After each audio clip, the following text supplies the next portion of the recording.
Later that night, as he sat alone on his bed, the Count mulled over his visit to his old suite. What had stayed with him was not the sight of his family's clock still ticking by the door, nor the grandeur of the architecture, nor even the view from the northwest window. What had lingered with him was the sight of the tea service on the table beside the folded paper. That little tableau, for all its innocence, was somehow suggestive of exactly what had been bearing down on the Count's soul, for he understood every aspect of the scene at a glance. Having returned from some outing at 4 o'clock, and having hung his jacket on the back of a chair, the room's current resident had called for tea and an afternoon edition. Then he had settled himself down on the couch to while away a civilized hour before it was time to dress for dinner. In other words, what the Count had observed in Suite 317 was not simply an afternoon tea, but a moment in the daily life of a gentleman at liberty. In light of these thoughts, the Count reviewed his new room, the 100 square feet that had been assigned to him. Never had it seemed so small. The bed crowded the coffee table. The coffee table crowded the high-backed chair, and the high-backed chair had to be shoved aside every time one wished to open the closet. Simply put, there was not enough space to accommodate such a civilized hour. But as the Count gazed around him with this forlorn thought, a voice only half his own reminded him that in the metropole there were rooms behind rooms, and doors behind doors. Rising from his bed, the Count navigated his way around his grandmother's coffee table, set aside the high-backed chair, and stood before his telephone box of a closet. Running along the perimeter of where the closet met the wall was an elegant oak moulding. The Count had always thought this flourish a little excessive, but what if the closet had been built in an old door frame? Opening the door, the Count parted his clothes and tentatively rapped on the back wall. The sound was promisingly thin. With 3 fingers, he gave the barrier a push and could feel it flex. He took all his jackets out and dumped them on the bed. Then, holding the jambs of the door, he kicked the inner wall with his heel. There came a pleasant crack. Leaning back, he kicked again and again until the barrier splintered. Then he pulled the jagged planks back into his room and slipped through the gap. He was now inside a dark, narrow space that smelled of dry cedar, presumably the interior of the neighbouring closet. Taking a breath, he turned the knob, opened the door, and entered a room that was the mirror image of his own, but in which 5 unused bed frames had been stored. At some point, 2 of the frames, which had been leaning against the wall, had fallen, pinning the hallway door shut.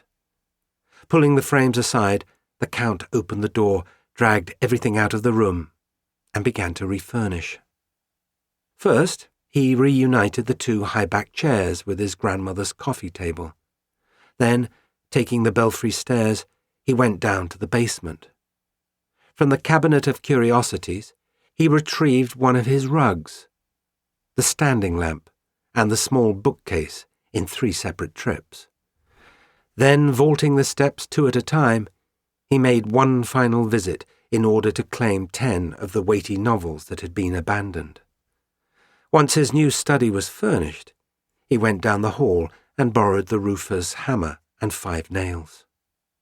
The Count had not wielded a hammer since he was a boy at idle hour, when he would help Tikhon, the old caretaker, repair the fencing in the first weeks of spring. What a fine feeling it had been to bring the hammer down squarely on the head of a nail, driving it through a plank into a fence post as the impact echoed in the morning air. But on the very first stroke of this hammer, what the Count squarely hit was the back of his thumb.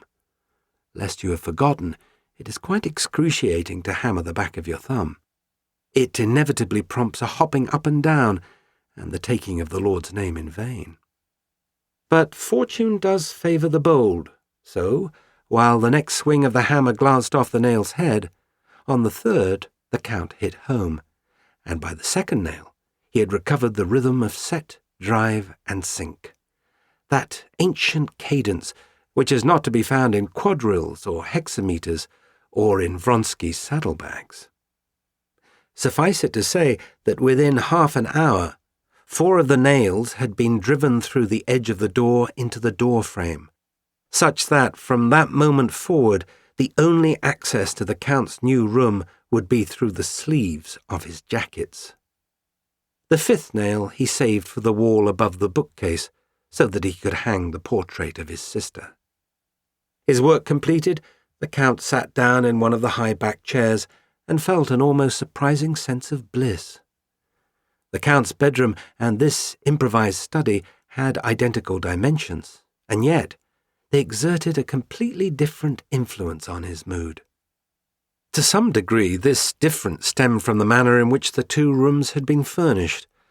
For while the room next door, with its bed, bureau, and desk, remained a realm of practical necessities, the study, with its books, the ambassador, and Helena's portrait, had been furnished in a manner more essential to the spirit. But in all likelihood, a greater factor in the difference between the 2 rooms was their provenance. For if a room that exists under the governance, authority, and intent of others seems smaller than it is, then a room that exists in secret can, regardless of its dimensions, seem as vast as one cares to imagine. Rising from his chair, the Count took up the largest of the 10 volumes that he had retrieved from the basement. True, it would not be a new venture for him, but need it be? Could one possibly accuse him of nostalgia or idleness, of wasting his time simply because he had read the story 2 or 3 times before? Sitting back down, the Count put one foot on the edge of the coffee table and tilted back until his chair was balanced on its 2 hind legs. Then he turned to the opening sentence. All happy families are alike. Each unhappy family is unhappy in its own way. Marvellous, said the Count.